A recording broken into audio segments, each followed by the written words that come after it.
Jadi saya hanya ingin memberikan sedikit pandangan bahwa seorang ulama penjilat itu adalah ulama yang santun, ulama yang mencintai terhadap bangsanya itu adalah ulama penjilat, ulama yang suka dengan persatuan, yang nggak ingin gaduh itu ya ulama penjilat. Terus ulama yang pro dengan pemerintah itu penjilat. Ulama-ulama yang damai-damai saja itu nggak keras ya, nggak seperti nggak nahi mungkarnya nggak kenceng itu ya ulama penjilat. Dan ulama penjilat itu ya seperti ulama yang didatangi sama tokoh pemerintah itu penjilat. Terus ulama penjilat itu ya seandainya didatangi menteri atau ulamanya itu jadi menteri itu ya penjilat. Terus ulama yang didatangi sama dikunjungi sama presiden itu ya penjilat. Dan semua itu akan dikatakan penjilat. Mereka akan mengatakan bahwa ulama-ulama seperti itu yang saya sebutkan tadi itu tanda-tandanya penjilat. Tetapi itu di mata kadrun, saudara. Jadi tanda-tanda itu di mata kadrun. Makanya hati-hati terhadap ulama-ulama, apalagi NU nih ya, apalagi NU. NU ini kan selain untuk mengamalkan sebuah kebajikan atau ilmu, NU kan memiliki tanggung jawab ya antara menyebarkan dedikasi atau dakwah. Yang satu adalah mengawal negara, menjadi benteng negara ya. Ini jadi ketika NU ini sinkron dengan pemerintah, saya yakin pasti NU akan dikatakan penjilat. Enggak ulama-ulamanya, enggak habib-habibnya, pasti akan dikatakan penjilat ya. Apalagi kalian ustadz-ustadz, kiai-kiai, habib-habib yang ada di NU yang tidak bersuara, yang nggak ikut-ikut demo, pasti kalian ustadz, kiai-kiainya, habib-habibnya pun penjilat, pasti penjilat. Kalian yang nggak ikut demo, kalian yang nggak ikut apa kata mereka jihad, nahi mungkar, kalian pasti ulama, kiai-kiainya, habib-habibnya pasti penjilat. Pasti penjilat. Itu sih anggapannya kadrun seperti itu.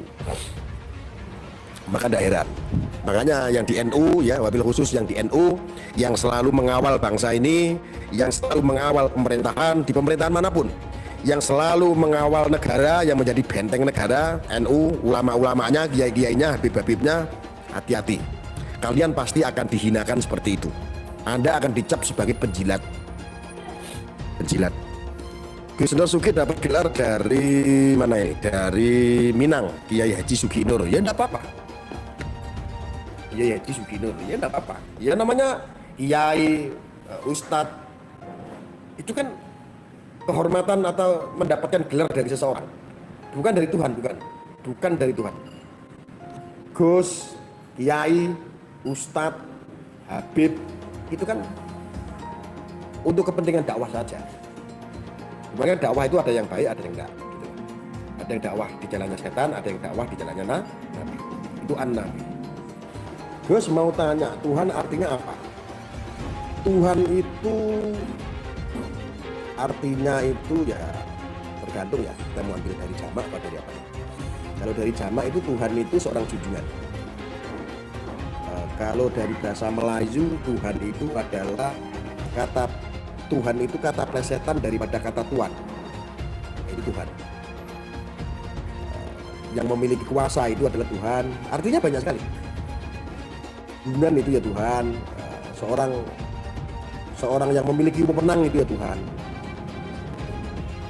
Terus pokoknya ketika nanti ada seorang kiai ataupun seorang ustadz yang mendamaikan, yang pro, yang nggak mengkritik pemerintah, yang nggak mendemo pemerintah, pasti akan dikatakan ulama, kiai yang penjilat.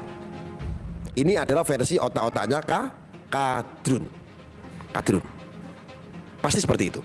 Maka saya ingin memberikan support, saya ingin memberikan semangat terhadap mahaguru, terhadap para alim, para kiai, para ulama, para habib.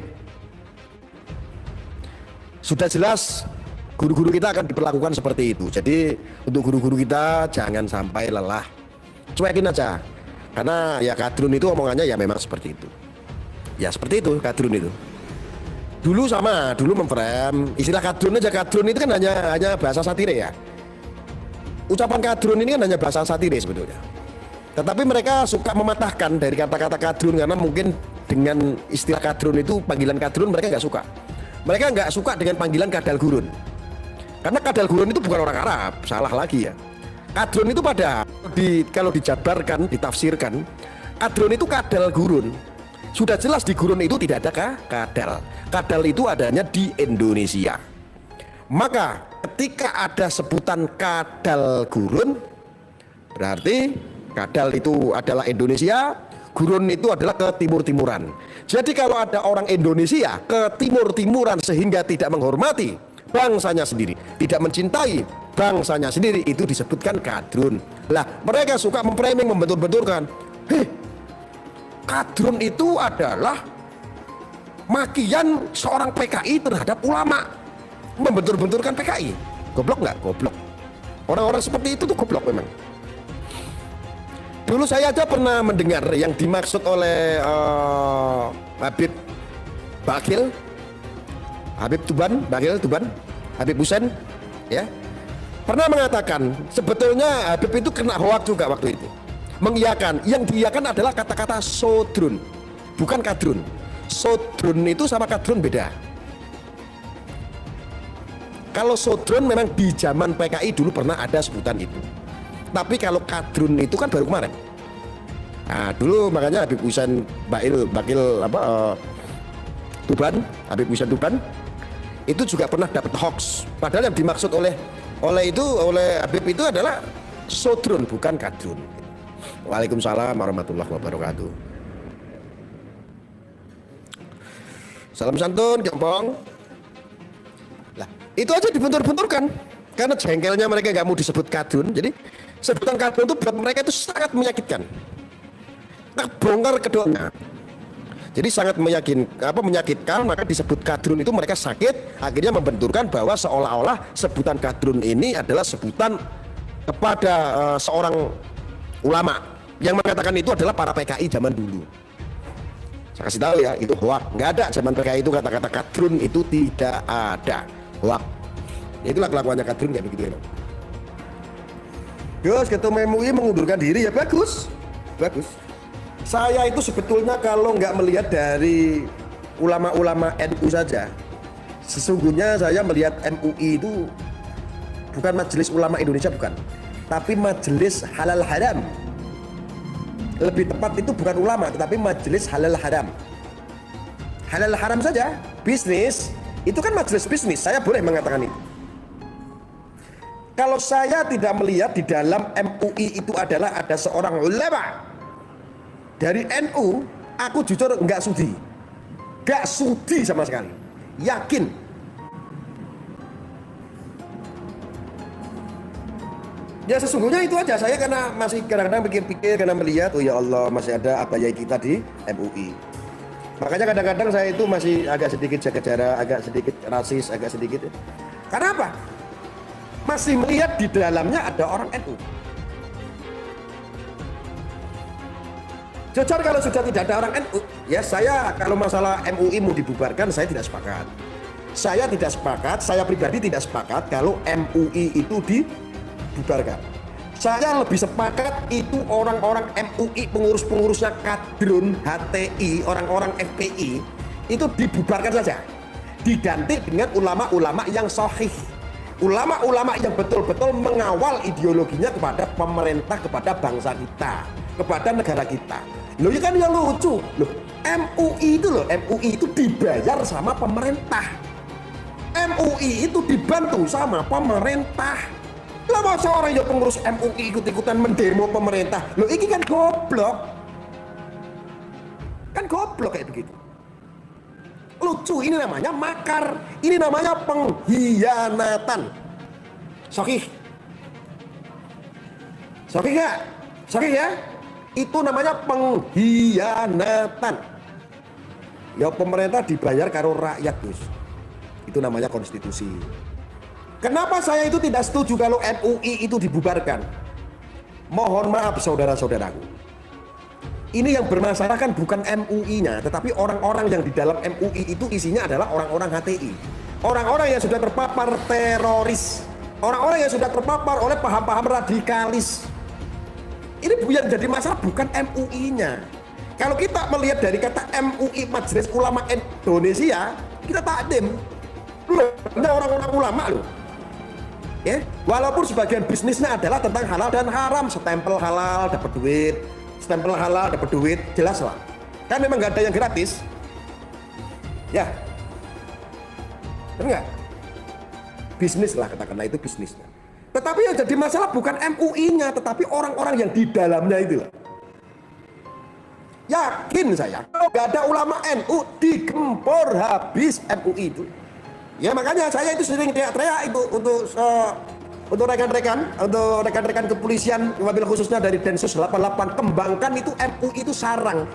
Jadi ketika paham-paham radikalis, paham-paham teroris itu bersembunyi di belakang MUI, dijamin aman. Aman, tapi ya Allah itu pasti bongkar. Mau simpen bangkai serapi-rapinya, sedalam-dalamnya nimbun bangkai, suatu saat pasti akan tercium. Sama halnya ketika kebobrokan mereka yang bersembunyi di balut agama kejahatannya, yang bersembunyi di ketiak agama, ya, di ketiak orang itu yang ngakunya beragama. Kalau Allah sudah permalukan, ya permalukan. Ya, Farid Togbah sudah terlibat teroris, itu pengurus MUI. Bayangkan saja. Sekarang kemarin itu yang yang sholat di mobil komando, ya. Itu sudah diperlihatkan kemaluan sama Allah, dibongkar itu bisa-bisa. Siang-siang keluar-keluar bikin dosa. Enggak, saya ini kan lagi sharing, bukan keluar-keluar, sharing aja. Siapa itu kemarin yang kasus itu, yang sholatnya, yang akhirnya mengaku dia salah katanya, alasannya dia lelah karena kelelahan. Siapa namanya? Ya, yang komando demo. Dia itu pengurus MUI sudah 20 tahun, saudara. Ngakunya dia tidak terlibat dengan organisasi terlarang yaitu HTI. Lah jejak digital itu kan ada. Si Fikri itu jejak digitalnya ada bahwa dia adalah pendukung HTI, pendukung pengusung khilafah Islamiyah, pendukung orang yang ingin menegakkan negara Islam. Bro, jangan salah paham. Jangan salah paham. Kita ini tidak menghendaki negara Islam. Bukan kita ini sebagai orang Islam ini. Tidak ini. Kita ini semuanya sudah Islam. Ada saudara kita yang beragama lain. Itulah yang membedakan ketika negara ini menjadikan negara Islam tidak bisa. Makanya itu kaum-kaum NII juga negara Islam Indonesia itu habis ditangkep-tangkepin. Orang yang pengasong-pengasong seperti itu harus ditangkepin. Termasuk NII, termasuk HTI. Yang membuat sebuah negara berdaulat Islam, kita harus ditangkapin satu memang. Paham kayak begitu tidak boleh. Ini bisa memunculkan sebuah peperangan yang sangat besar. Boleh nggak?